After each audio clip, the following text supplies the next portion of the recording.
Okay, so this certainly isn't required viewing by any stretch of the imagination, not that anything I ever do is. But Dean Esmay, with his Escaping Atheism project, has these 20 questions, which I've done a video about Dean Esmay and his little project there. And I thought it'd be quite interesting to answer these questions. Now, what Dean Esmay wanted for these 20 questions effectively was a yes-no answer, because then he wants to do this kind of correlation equals causation thing, which basically amounts to the equivalent of, well, people in Scotland answer generally yes, therefore Scotland is an ideology, which is pretty much what it amounts to. He's saying you're an atheist, you've answered mainly yeses, and in some ways that demonstrates that atheism is an ideology, as if somehow your atheism has necessarily led you to answering generally yeses. There. I don't really have a lot of time for that, but some of the questions are quite interesting, and you can give a much more interesting answer if you don't bother answering just a straight yes or no. So what I want to do is I'm going to go through these 20 questions. In each case, I will let Dean give us the question in his own words, then I will give you my answer just for a little bit of fun. There, you may wish to answer these 20 questions yourself, perhaps in a video of your own. If you're somebody that's never made a video, this might be quite a good time to start. Okay, let's get on with the questions. Let's have a little bit of Dean. Atheism is not a belief, it's lack of belief, it's totally non-ideological.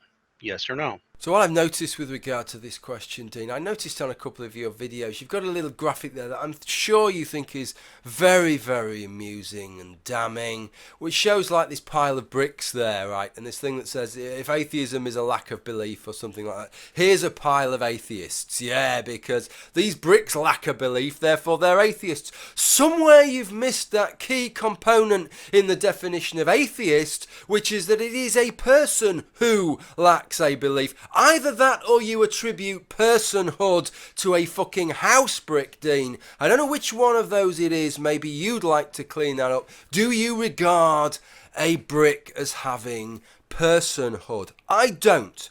When I use the word atheism, an atheist, I want that word to do a job for me, because that's why we have these descriptors, Dean. It's not that they're set in stone or they have some objective, immutable definitions that we can't tinker with, that we can't argue over, but we want those words to do some work for us. And what I would say to you is, if we're talking about somebody who's never properly considered the proposition, maybe it's never even occurred to them, the thought, which is unlikely to happen in the societies we live in, I grant you.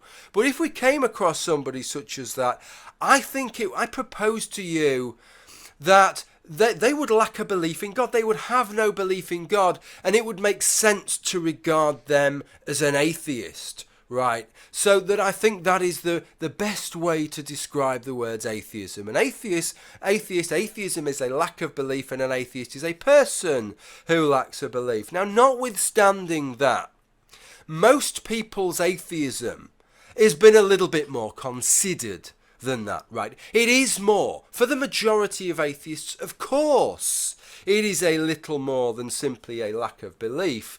And if you want to know the difference between what I'm talking, what about your lack of belief in goblin slugs, Dean? What about your lack of belief in goblin slugs? One thing I can tell you about your lack of belief in goblin slugs is that it's just undergone a sea change, a revolution.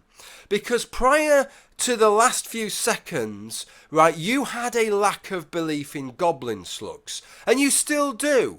But now you have a more active disbelief in goblin slugs, because now, suddenly, a few seconds ago, a minute ago now, you never even conceptualized a goblin slug. It had never crossed your mind, right? Now it has crossed your mind, and you've thought about this thing that's half a slug and half a goblin. Do you think they exist? You've seen no evidence for it, or anything that you consider as sufficient evidence to warrant you to believe in it. And so you still lack a belief in goblin slugs, but it's hardened somewhat. It's of a very tangibly different kind, right? Now, this is what I'm saying to you. Both those positions with regard to God, that you've held with regard to goblin slugs, I would regard as atheistic positions, but see how qualitatively different those two positions are. Atheism says nothing whatsoever about your personality or your views. Well, I have to give the answer no here, other than the sort of the trivial truth that obviously in terms of your views, it says that you do not hold the view that God exists, obviously, but we've got to take that one out, and we otherwise the question doesn't make any sense, and everybody has to answer yes, including you, right? So if we take that one out, then I would be a firm no. But that doesn't mean that on a statistical level, it doesn't say anything on a statistical level, because let's be honest, right? Some people gravitate towards spiritual matters more than others, right? And obviously, if you're in a culture that has a lot of religions, that has a great deal of religiosity, then if you're a naturally spiritual kind of person, then I would say you're more likely to err towards those religions. And if you're not a spiritual person, then you're less likely to err towards those spiritual positions. So what you would probably find statistically amongst a population of atheists in a generally religious population is that you would find a disproportionate number of people that are not of a kind of spiritual nature within that population of atheists. But that's the difference between looking at something on a statistical level and saying something that is necessary and intrinsic with regards to atheism. I hope you can see the difference between those two things. Atheism is about science, logic, reason, and evidence. Religion is the opposite of those things. No, I don't think that that's true at all. I think that once people start to argue against religion, right, then people will use science, logic, reason and evidence, or at least they think they're using science, logic, reason and evidence, but that is in just the same way that when people argue in favour of theism generally or a specific religion, they will use or think they are using science, logic, reason and evidence. So it's not that these things are not related, but atheism isn't about that. I can understand from your perspective in North America, again, perhaps coming to that conclusion a little bit more. But as I say, in Northern Europe, most people's atheism is a much more passive thing than you seem to realise. It's a much more unconsidered thing than you seem to think. If I said to you, is evolutionary biology about science, logic, reason and evidence, you probably say yes. But at the same stage, if you asked the average person who believes in evolution, do you believe in evolution?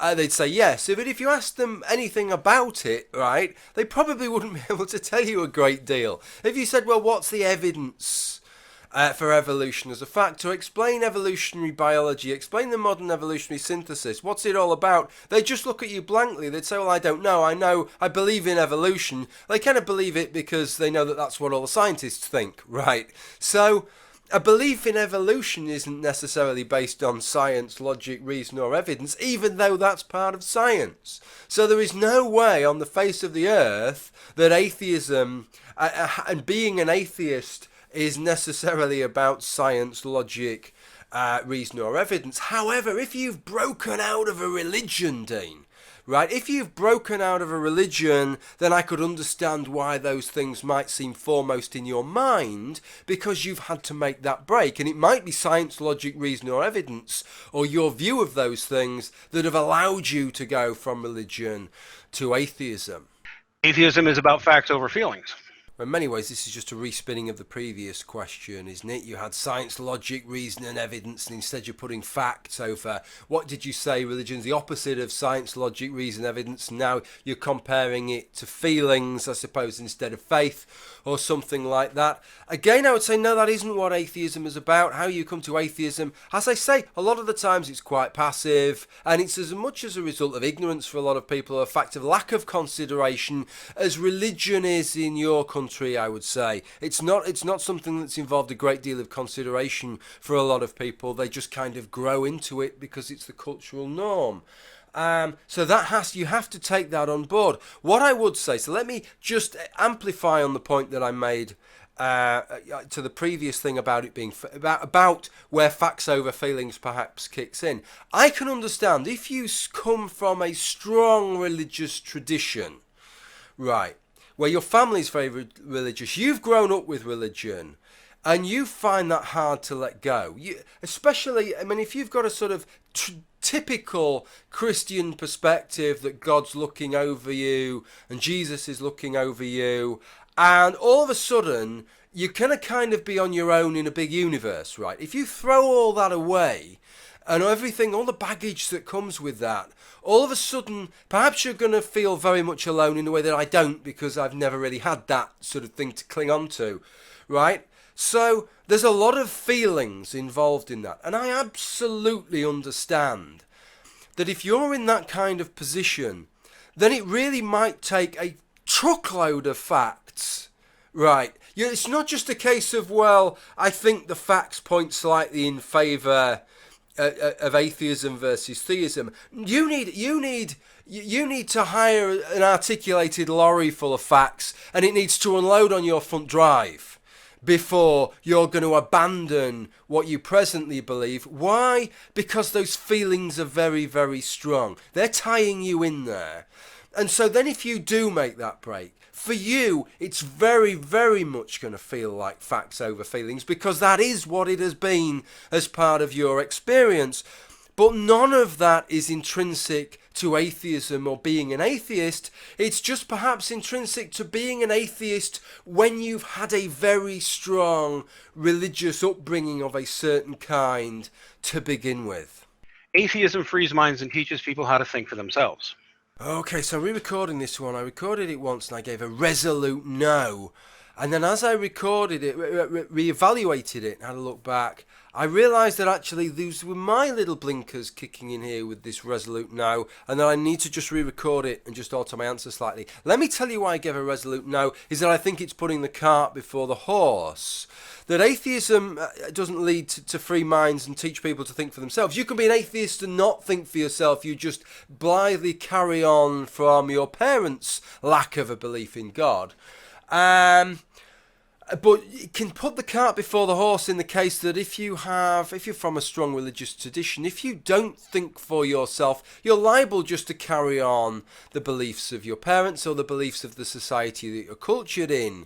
But if your mind is free and you think for yourself, then you might change. You might become an atheist, or you might change to a different religious denomination or a different religion altogether. For those possibilities to open up, you need to be able to think for yourself to some degree. So that's the cart, that's the horse, if you like, and then the cart for a person like that would be atheism, rather than it being the other way round. Now, the bit that I'd never really considered with my answer was that actually, of course, religion does constrain people, and in that respect, being an atheist can free your mind to some extent. I'm thinking of something, let me say, somebody along the lines of somebody like Ken Miller, the evolutionary biologist, who I have a great deal of respect for. A Catholic, of course, just like yourself, and a wonderful defender of evolutionary biology there. But if you listen to Ken Miller, and I've been fortunate enough, I've exchanged emails a couple of times with Ken Miller,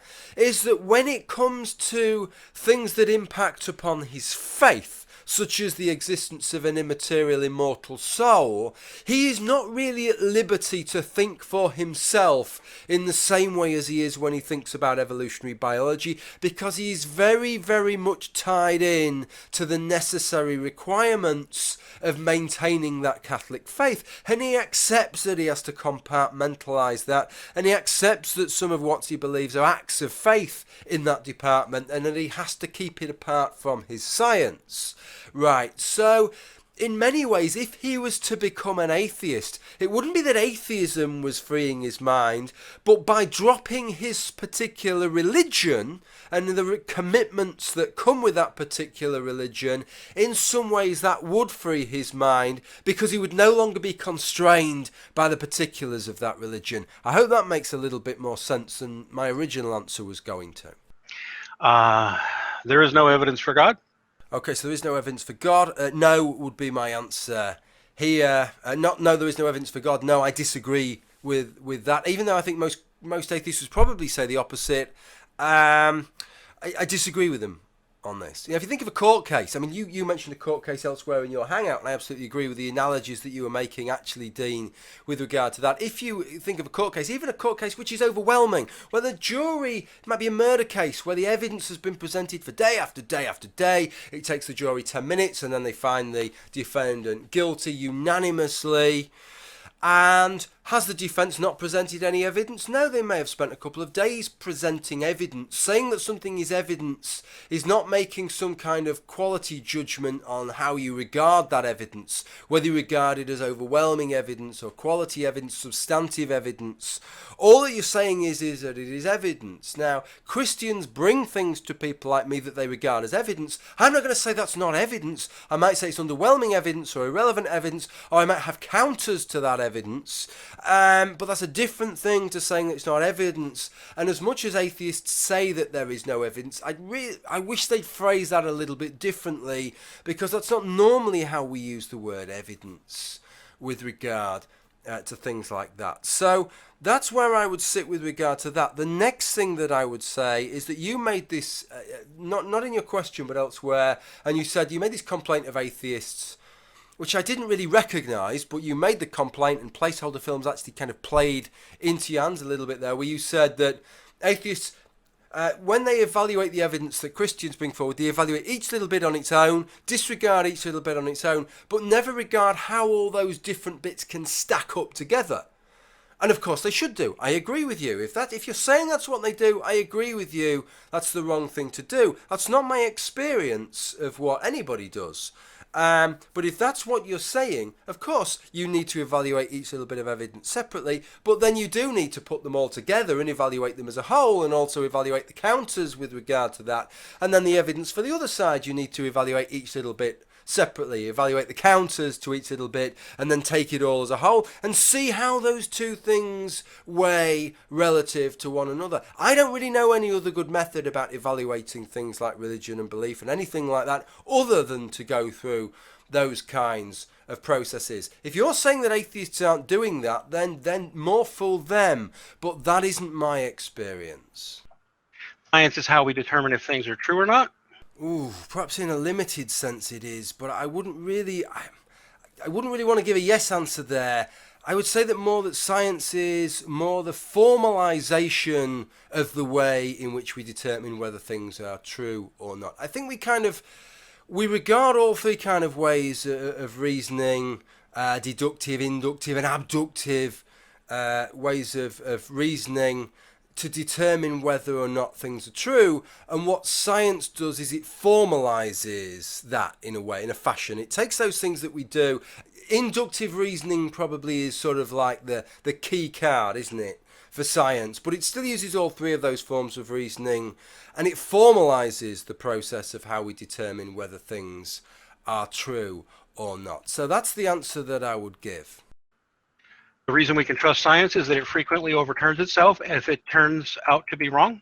Well, partly, I suppose. I mean, that's a good grounds for trusting anybody, isn't it? Why would I trust you if I knew that you are the kind of person who, if I can show you that you are wrong in something, that you'll hold your hands up and say, yeah, I'm wrong about that, then that would give me a greater grounds to trust you than if I knew that you're one of these people that never admits that they're wrong. So certainly if science didn't admit that it was wrong, if it just carried on, it didn't matter how much evidence you piled up to suggest that something is amiss, science just ignored all of it and just carried on keeping all its theories exactly the same, then I would have no grounds to trust it. And that is certainly one of the accusations that you can label in a general sense against religion. There are exceptions to that, of course, and I know that you're a Catholic, and the Catholic Church has changed some of its positions on things, and well done, Catholic Church, for doing that. But that's certainly a complaint that you could level more against religion than you could against science. But I think it's a very negative way to view science, that the only reason we're kind of trusting science is because it admits when it's wrong. I think we've also got to look at the fact of how right it has been, right? Look at the way that it's advanced our knowledge. It's not just this kind of negative It's a little bit grudging, that, isn't it? I mean, it's been pretty impressive, the progress of science over the last few centuries, and part of that, I suppose, is on the back of it admitting when it's wrong. It's certainly on the back of the fact that it attempts to falsify itself, that it goes looking to prove that it's wrong, as well as going to look to prove that it's right. Science is something that helps you overcome religion. Yes, clearly and demonstrably, science is something that helps people overcome their religion or leave their religion, and people will tell you to your face, Dean. This is why I couldn't understand why you said, no, all your answers would be resolute no's. You know as well as I do that for some people, science has helped them overcome their religion. Now, mate, you may dispute the science or dispute their reasoning, but what I don't think you can really dispute is that for them, science has helped them overcome their religion. And it also can help people within a religious position alter their religious position. I know you have given some criticism to people from a sort of young earth creationist perspective. You can remain a Christian, but whilst within that religious position, lose that creationism, can you not, as a result of science? It can help you overcome that aspect of your religion. But if your religious hooks were hung on that, right, then you may end up losing your whole religion on the ground that science has helped you overcome that. So I don't really understand why you would have disputed that one. Yeah, the answer is absolute, total, resolute yes, science can help you overcome your religion. Religion is delusional or brainwashing. I'll be straight with you on this one, Dane. Not that I haven't on the others, but these are the kind of terms that some atheists use, and I don't really like very much. Even people like Richard Dawkins use terms like this, and I don't really have any time, not just for these terms, but for these kinds of terms generally, because they kind of prejudge the situation. They're not very neutral terms, and it's as if for you to accept those terms, you've effectively, I'm expecting you to accept that you're in the wrong to begin with, because after all, am I delusional? If I bring my child up as an atheist, am I delusional and am I brainwashing? Well, from your perspective, I would be if we're going to use that kind of language. It's the same kind of thing that I was talking about in a video the other day, when I was contrasting the fact that, listen, Dean, you shitlord, don't you dare deny my lived experience, but I'm not interested in your anecdotal evidence, because that's the kind of way we portray these things. I'm sticking to my guns, whereas you're digging your heels in or you're doubling down, right? We're discussing the same thing, but we're displaying a bias in the fact that, well, I consider myself right and you're wrong to begin with, so I'm going to discuss you doing the same kind of things that I'm doing, but I'm going to use very, very different terms to discuss it when you do it than I do it. So it's a tough thing, isn't it? Because what is a delusion? Literally speaking, right, if you take your religion on board, then somebody who is a very, very devout Muslim or a very, very devout Buddhist or a very, very devout Hindu, effectively they are deluded. They believe something fundamental that is wrong. If you're right, then they are wrong. And they are bringing their children up, culturing them, so they've not really got very much choice, perhaps, unless they're a very open-minded parent, but to accept the beliefs of the parent as if they are fact. And so if that isn't brainwashing, then I don't really know what brainwashing is. But I don't like that kind of language, because they're but for the grace of God, and I mean that in a metaphorical, figurative sense, they're but for the grace of God go I. What's to stop you using the same kind of language to me? Because you feel the same about what I believe as I think about what you believe. So fundamentally, I don't know whether religion is delusional or brainwashing. Technically, from my perspective, because I think they're wrong, then I suppose it is. But I think that's really, really unhelpful language to use. Overcoming religion is a good thing because it's backward superstition holding back human progress and enlightenment. No, I don't think that's true. I don't think that we need to overcome religion to have sort of progress and enlightenment. But what I will say, and I know this would be a view that I'd share certainly with a lot of sort of Anglican theologians is that it's very important for science and philosophy and society generally to keep banging on the door of religion and demanding answers and demanding that it thinks about these things and it takes on board scientific ways of thinking and takes on board what society has to say, because religion can change and it often needs to change, and it has changed. And yet there's plenty of examples throughout the centuries, Dean, and in different societies, in different religions today, where religion has held back social progress, has held back scientific enlightenment. And so I think we need to keep the pressure on religion, both for the sake of society for us, and perhaps for the sake and for the health of those religions themselves, certainly for the adherents who are unlikely to change, that we keep that pressure on. So religion either has to justify the position it holds, or it has to adopt to science and to progress. Skepticism is a scientific principle or is inherently scientific? Drew, yeah, skepticism is a word that I don't really like very much. It means a lot of things to a lot of different people in a lot of different contexts. In philosophy, it's the concept of doubt, isn't it?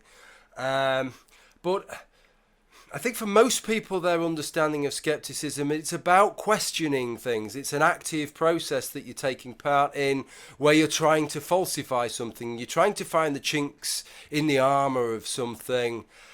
Is that inherently scientific? I don't know whether that's inherently scientific, but I think it's an inherent part of the way that we do science.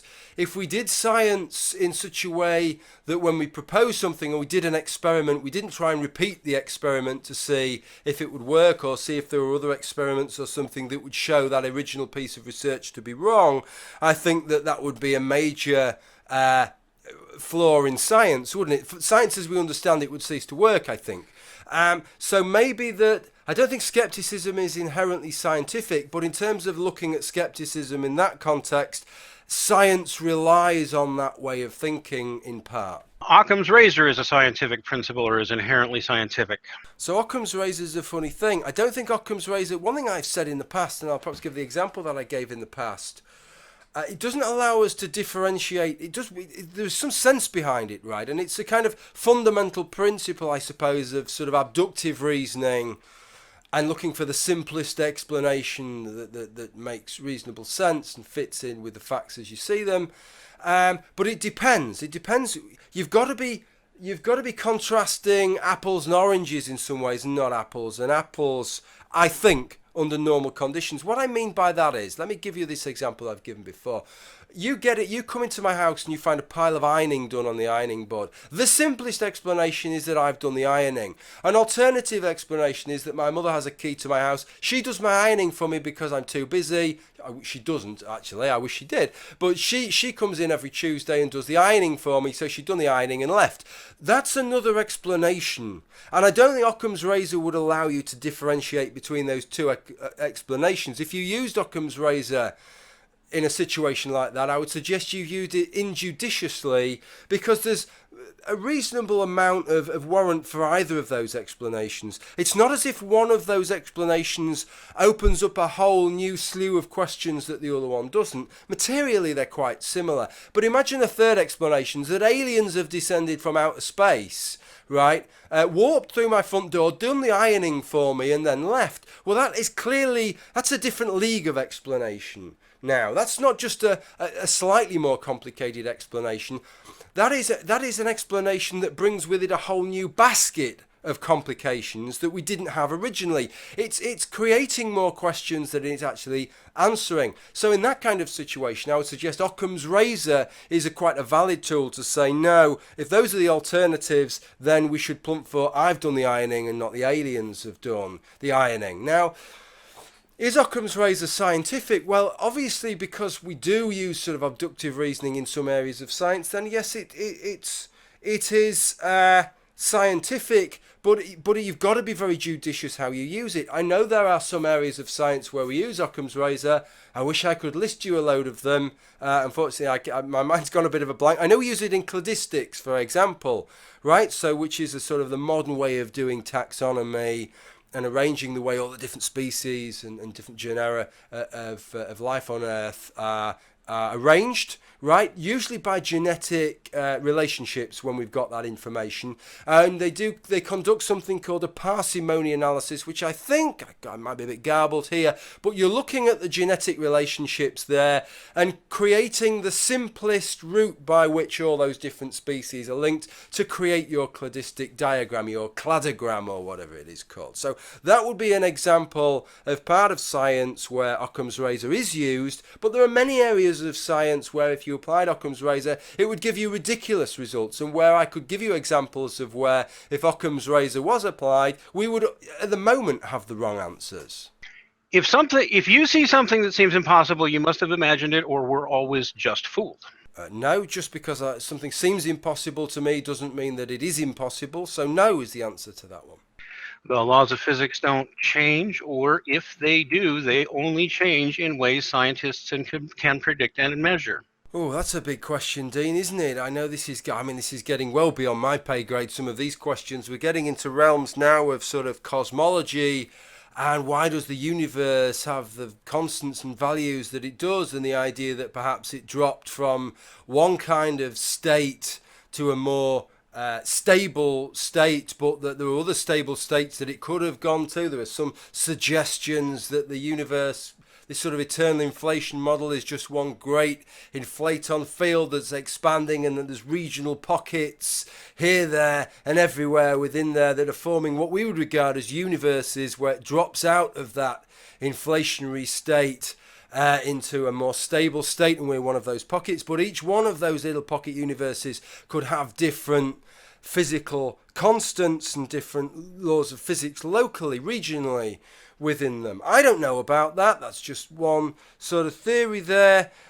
So yeah, there's the possibility of that, but then that brings in the business of measuring, and I don't always know. I don't know. You take somebody more clued up on physics and science than I am, because some of the ways in which the universe could change could also change your measuring equipment, so that you wouldn't realise that you were measuring something different because your measuring equipment had changed as well as these other fundamentals had changed. So I don't know. I'd have to be a bit non-committal on that and say probably no. On the grander scheme of things, I couldn't really commit to that. On a more localised scheme, I think most of us work on the principle that the laws of physics are immutable, and if they don't seem to be immutable, it probably means that that our laws of physics such as they are not adequately representing the world such as it actually is. Here we go. The human mind is entirely a property or function of emergent effects of chemicals.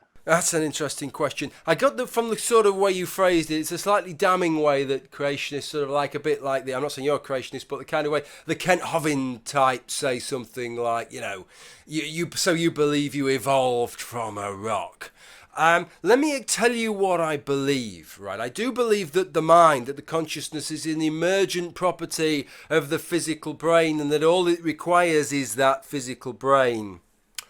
It doesn't require a process of ensoulment. It doesn't require some mystical supernatural component that imbues the brain, such that if you had this fantastic 3D scanner and printer so that you could scan my brain, admittedly you're not going to know the exact state of each atom, and we're kind of getting into quantum uncertainty and all that lot, but if you could map it out atom for atom, right? And then print it out. So you're printing this brain out atom for atom and making all the chemical compounds and all the molecules and all the neurons, and everything's connecting, right? In just the same way. So you've got an exact physical model, an exact physical replica of my brain. Then that exact physical replica would have the same emergent consciousness as the original. That would be the claim that I would make. What I would be interested in is whether you would agree with that, or do you believe that somehow we need some spooky process of ensoulment to take place in that copy of the brain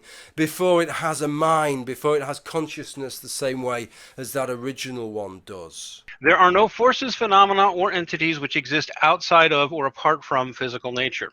I think it's reasonable to talk about things existing conceptually as separate from their actual physical manifestations. So you could talk about a Shakespeare play existing conceptually aside from how it exists on each and every manuscript on which it was written. But at the same time, it fundamentally depends on that, right? If there were no copies of Shakespeare's manuscripts, and if there were no memories of Shakespeare's work and no footage or films of people enacting it, then it wouldn't actually exist.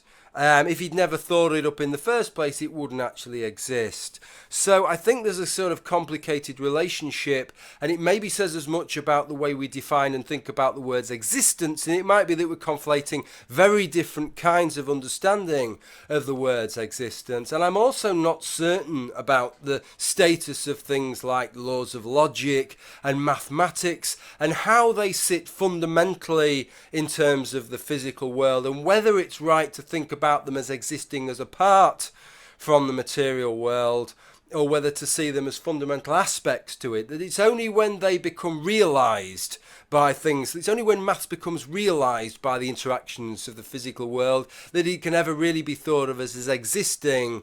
And maybe necessarily that's the only way, you know, if you add one thing to one thing, it's not as if there's some mathematical law that you get to, it's just the only way that things can be. I don't know, I'm not really sure philosophically. Maybe you need fucking Gary Edwards, right, to answer you this question, because I'm not really sure about this particular one. So yes, no, or both of the above. I don't fucking know. The laws of physics are explained by science. Yeah, there's that great one, isn't it? That old chestnut, that according to the laws of physics, a bumblebee can't actually fly. Of course, in that situation, what you know is that the laws of physics are wrong, and it's not that the bumblebee has got it wrong. Do the other laws of physics explained by science?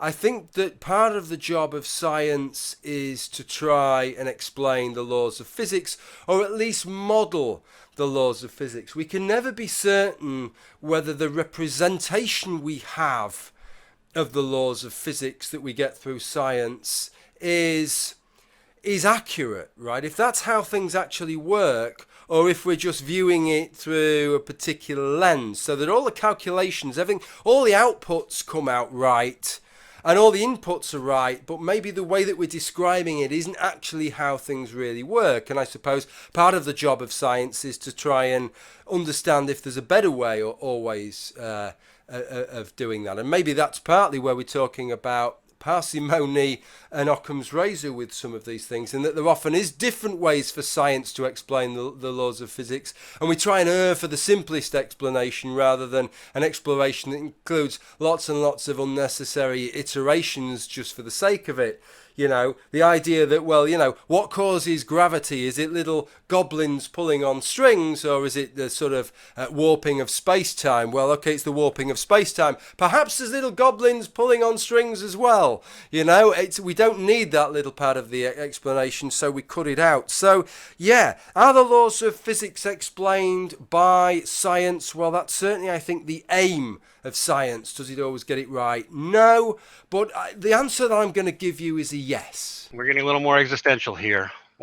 If God exists, human beings are intelligent, wise, and moral enough to pass judgment on God's actions and motives. Yeah, I'm going to say yes to this one because, and this is something that I've discussed in video before really, whether we are or not, it's literally all we have to go on. Even if you was to say, well, we're not intelligent or wise, we've just got to assume God is doing the right thing. Why are you assuming God is doing the right thing? Because God says he's doing the right thing. God's telling us how benevolent and fucking wonderful he is. And as soon as you accept any of that, then you are using your intelligence to pass some judgment. Once you place some trust in God, then you're using that same intelligence and that same judgment. It's impossible to say anything at all about God or God's actions without passing some kind of judgment onto it. So what I would say is that it's strange. It's the religious people that have the really strange relationship with these questions, is that they will hold hands in the air and say, oh, God moves in mysterious ways. So he's omniscient, he's omnipotent. We can say nothing about why he does things because he sees the bigger picture, right? Who are we mortal people to pass some kind of judgment on God?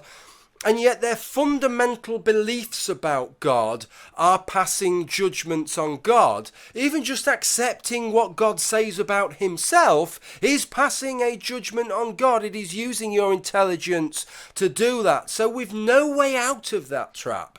Really, you've no more way out of it than I have. So I'm quite prepared to accept that. And if I'm not going to adopt my standards for God, then whose standards are appropriate for me to adopt? After all, God judges us by his standards, right? So from God's perspective, whatever you judge, you're judged by my standards. That seems like the appropriate way that we do it then. If I'm going to judge something else, another sentient agent, then I'm going to judge them by my standards by exactly the same token.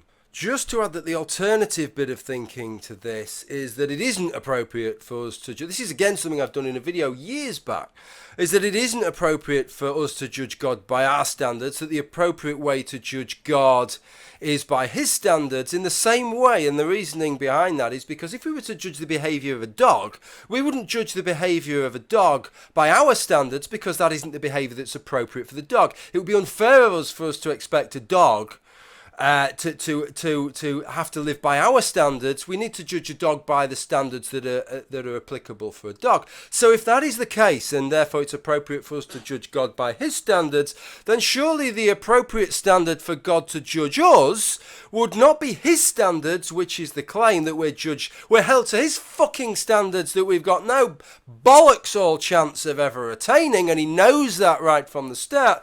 No, the proper standard for God to judge us would be to our standard, wouldn't it? That would be the right standard to judge a human. It would be to judge a human to a standard that is commensurate and appropriate for somebody such as ourselves, rather than for a God, for a deity that is all-powerful and all-knowing. Surely, one way or another, this whole thing doesn't kind of match up, does it? It is a last one. It is appropriate to worry about the effects of religion on people, but there's no reason to worry about atheism. No, disagree. There's certainly reasons to worry about atheism and the effects of atheism on people, as I've said to you already in these answers, or certainly was it in the other video, that actually taking somebody's religion away can cause them a great deal of discomfort, right? So you certainly need to worry about things such as that. We also know that atheism can impact on different societies in different ways. It's created some rather nasty hardline societies on the way. It's also, in some of the Scandinavian and Northern European countries, created some very mild, reasonable, empathetic, humanitarian societies, so that it can go one of either ways, I would suggest. And I don't really think there's any reason not to worry about it. After all, one thing that religion does provide is a kind of set of standards to live by. And I think that's, once you take that away, then you need to make sure that that is replaced by something. Now, I think it's actually easier to replace that when you're in the kind of position that we are often in Northern Europe, when you grow up without it, because what you realise is that the ethical code you have does not depend upon religion. You don't think, oh my God, we're just going to go around murdering people unless we've got a set of commandments saying don't murder, right? You realise that it doesn't actually work like that. But if you grow up in a very religious environment, people don't feel like that. They sometimes feel it's like some inextricable link. And if you take those shackles off, then really anything's allowed. You can just pretty much do whatever you like, and the whole of morality has gone to hell in a fucking handcart. So yes, of course there are things to worry about there, which means that the answer to your question is no. Okay, that's the last of the questions answered just in time, because I've got to go and pick my boy up from nursery now. I hope you find these answers interesting, Dean. If you want to make a video response and tackle any of the answers I've given, then please go ahead, and I'll tweet it out or whatever, or link to it. You might even get another video response from me. Who knows? Depends how exciting and interesting your response is. Okay, thank you for watching, everybody. Bye for now.